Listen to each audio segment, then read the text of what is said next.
Good morning. Welcome to Tribune News on your go-to morning news source, only here at the Daily Tribune. We're live on Daily Tribune's Facebook page, Daily Tribune PH on YouTube, and the Daily Tribune Official on TikTok. For today's headlines. Ferdinand Marcos Jr. skipped witnessing the distribution of 5,000 peso aid to TNVS drivers after complaints over long waiting times from beneficiaries. Saldico may be deported to Portugal instead of the Philippines if the Czech Republic proceeds with deportation due to his reported alternative passport. The Land Transportation Office summoned a vlogger and a driver after a viral gas and go prank video showed them pretending to flee a Cagayan gas station without paying.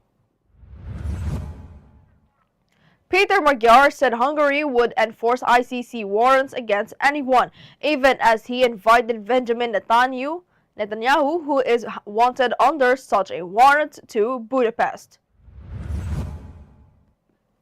Qatar will begin allowing foreign airlines to resume flights to its main airport, marking a gradual reopening of air travel amid the Middle East conflict. The PSEI rebounded to 6,016.3 or plus 0.28% on bargain hunting, though gains were trimmed after Iran announced the renewed closure of the Strait of Hormuz. Mark Herrera's clarified that his viral emotional breakdown video was rooted in personal struggles rather than financial issues, choosing to address speculation with honesty. Reigning MVP Shai Gilgeous-Alexander leads this year's NBA MVP finalists alongside Victor Wembanyama and Nikola Jokic.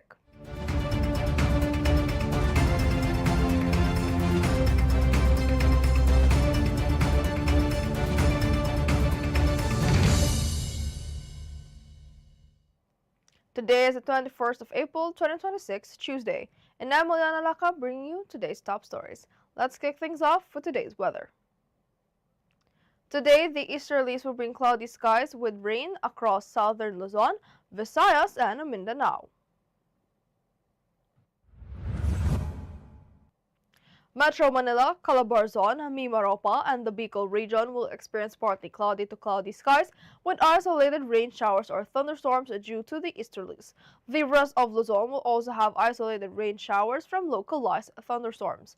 Flash floods or landslides may occur during severe thunderstorms. Winds are moderate over eastern southern Luzon, Visayas, and Mindanao, while light to moderate winds prevail in northern and central Luzon and the rest of the country with slight to moderate seas. Now for a traffic update. Light traffic is reported at Balintawak Toll Plaza, Mindanao Toll Plaza, Bukawi Toll Plaza, and San Fernando northbound and southbound lanes.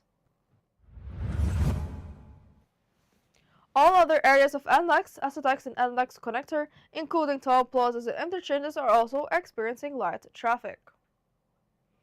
Now let's move on to this morning's headlines. President Ferdinand Marcos Jr. skipped a payout event for TNVS drivers at Quezon Memorial Circle following complaints over long waiting times and issues with the beneficiary list under the DSWD's IX program. Drivers said that they lined up as early as 4 a.m., with some missing from the list despite being active operators, sparking frustration over delays and verification. The government said fuel tax revenues fund subsidies, while Marcos ordered partial relief by suspending excise taxes on LPG and kerosene. Transport support continues through service contracting and fare discounts. Now, fugitive former Saldico may face delays in returning to the Philippines due to legal and diplomatic issues involving his citizenship status. Legal experts say while he was reportedly arrested in the Czech Republic, deportation depends on whether he is solely a Filipino citizen or also holds a Portuguese citizenship.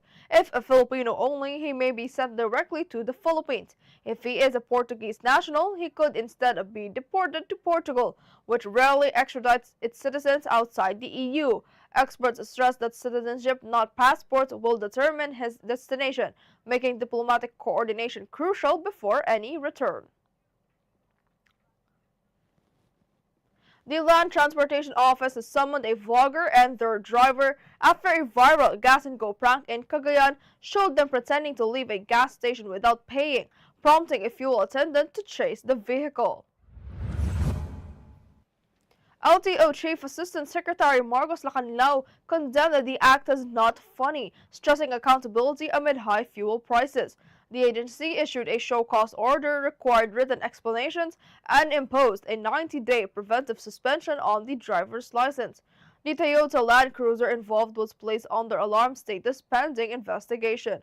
Both individuals are ordered to appear at the LTO main office in Quezon City on the 29th of April. Now, Hungary's incoming Prime Minister Peter Magyar says the country will enforce International Criminal Court arrest warrants, including one issued for Israeli Prime Minister Benjamin Netanyahu over alleged war crimes in Gaza. Magyar said ICC rules required any wanted individual entering Hungary to be detained. He also plans to reverse Hungary's withdrawal from the ICC, undoing a move initiated under outgoing leader Viktor Orban. Despite previously inviting Netanyahu to Budapest, Magyar stressed legal obligations will prevail. The announcement comes amid global tensions, including U.S. sanctions on ICC officials and UN condemnation of those actions.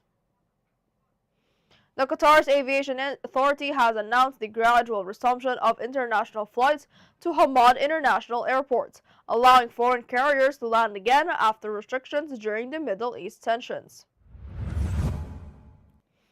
The Qatar Civil Aviation Authority said the decision follows a safety assessment and prioritizes secure operations. Qatar had previously closed its airspace amid missile and drone attacks linked to Iran-Israel-US tensions, later limiting operations to Qatar Airways. The reopening comes as conditions stabilized following a ceasefire between Washington and Tehran. Now, the Philippine Stock Exchange Index rebounded Monday, closing higher at 6,016.03 as investors engaged in bargain hunting after recent losses. However, gains were trimmed in late trading after Iran announced another closure of the Strait of Hormuz, reviving global oil supply concerns. Foreign investors stayed net sellers with 446.83 million pesos in outflows amid U.S.-Iran tensions. Sector performance was mixed, with holding firms leading the gains, while industrials slipped. The peso also edged stronger to 59.97 peso versus the dollar. Though rising oil prices continue to fuel inflation, worries and possible policy tightening by the BSP. Now, actor Mark Herreras has clarified the viral emotional video he posted earlier this year, saying it was not due to financial or work issues, but a personal misunderstanding with his wife, Nicole Donesa. Harris said he shared the video to vent during an emotionally difficult moment, especially while thinking about leaving home and being away from his children. He stressed it was not meant to gain sympathy and denied separation rumors, saying family remains their priority. The actor also expressed gratitude to his adoptive parents and said he is now focusing on healing, honesty, and personal growth. Now, reigning NBA MVP Shai Gilgeous-Alexander headlines this year's finalists alongside Nikola Jokic and Victor Wembanyama. Gilgeous-Alexander averaged over 30 points per game and led the Oklahoma City Thunder to a league-best 64-18 record. Jokic posted another historic season, averaging a triple-double and leading the league in both rebounds and assists. Wembanyama powered the Spurs back to the playoffs with 25 points and a league high of 3.1 blocks per game. Wembanyama is also a Defensive Player of the Year finalist, while Gilgeous-Alexander is up for Clutch Player of the Year. Winners will be announced during the playoffs. Now, a quick look at today's horoscope. Today calls for connection and celebration, Libra. Family gatherings and reconnections with your network bring meaningful benefits for the future. Those in glamour, fashion, art, film, or media may start planning something new in their professional space. Students are likely to perform well, while love life feels light and joyful, bringing happy moments with your partner. Now, Kachibo, did you know on the morning of April 21st, 2016, iconic musician Prince is found dead at his home and studio complex, Paisley Park in Minnesota. He was 57 years old. His death was later ruled an accidental overdose of opioid fentanyl. Prince, born Prince Rogers Nelson on June 7th of 1958 in Minneapolis, rose to global fame with a career spanning 4 decades, producing more than 30 albums and winning 7 Grammy Awards. His 1984 breakthrough album Purple Rain became a cultural landmark, blending funk, rock, R&B, and pop into his signature Minneapolis sound. He was known for his unmatched musicianship, often playing multiple instruments on his recordings, and for electrifying live performances. In his final years, he continued recording and touring despite the chronic pain. His death sparked global mourning with tributes from fans and world leaders, including the US president, recognizing his lasting influence on modern music and culture. Now, this morning's viral is for the matcha lovers. A video from content creator John Bill has racked up 4.1 million views, showing a POV where the matcha mixed into the coffee is not what it seems, leaving netizens laughing. Comments flooded in with reactions like, "Ba't ganyan tama niyan sa'yo?" Let's watch this. Sarap ng kape. Ang sinlo. Tol, okay ka lang? Kamusta yung matcha? Okay lang, parang iba yung lasa niya eh. Parang, ewan ko. Ba't ganyan yung tsura mo? Kaya mo ba ng tulong? Kulong? Kulong? Hindi. Ano nangyayari yan? Kulong? Gusto mo na ba umalis? Okay ka lang? Pulis? May pulis? Sarap magkape. And that's all for now, mga ka-Tribu. Join us again at 1 o'clock p.m. for more updates. This has been Eliana Lacap for Tribune News on Q.